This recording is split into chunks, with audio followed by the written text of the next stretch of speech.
You get to the text tool by pressing, you guessed it, T.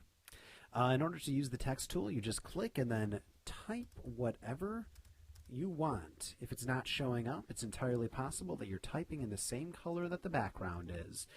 Hit Control Enter in order to commit those changes. If you want to change the size of the text, you can just hit Control T in order to transform it, or you have all sorts of options that are located up here if that's your style. If these are not enough options for you, there are even more options located in the character window. So the character window you get to by either clicking here or by going into Window Character, and then you can do things such as make it all caps. You can do things such as do faux bold, or a much smarter option, normal bold. There's an option for italics up here.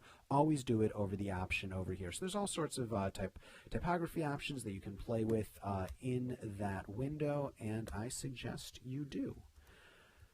So I'm just going to go here. I'm going to put it on regular. There we go. Or actually, let's set it on bold because that seems to be the thing in vogue right here. Control Enter to commit those changes. The other way to create type is by clicking, escape, clicking when your cursor looks like this, and dragging, and now it will always fit in this box no matter what. So I'm just going to copy that and paste that a bunch of times, and it makes it so it fits in here. If I press Control A to select all, I can just Alt up arrow in order to change the line spacing, or I can just do that right here as well if that's more your style. So again, I just did that right up here in this box over there. Control Enter to commit those changes, or enter on the numpad if you're not using it on a box. Are there other options for type? You betcha. If you go into Window Paragraph, there's a bunch of options for paragraphs, such as something like justified, hyphenate, all sorts of things. So I'm going to hit Control Enter, and that's looking pretty darn good to me. The other things located under text, if you want to do vertical text, this is vertical.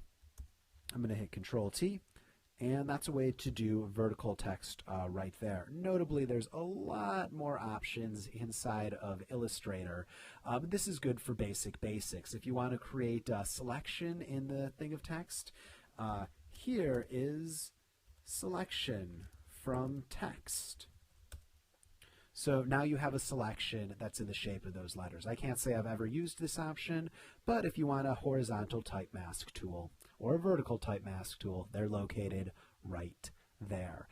Just as a tip, a better way to go about getting this is just type whatever you want using the type tool, and then just hold down Control and hit on the, look at the cursor, hit on the icon for the layer in the layers palette. So not this area, and not this area, but where the icon is right here. And then you'll get an outline in this shape if you want a selection of the layer of type right there.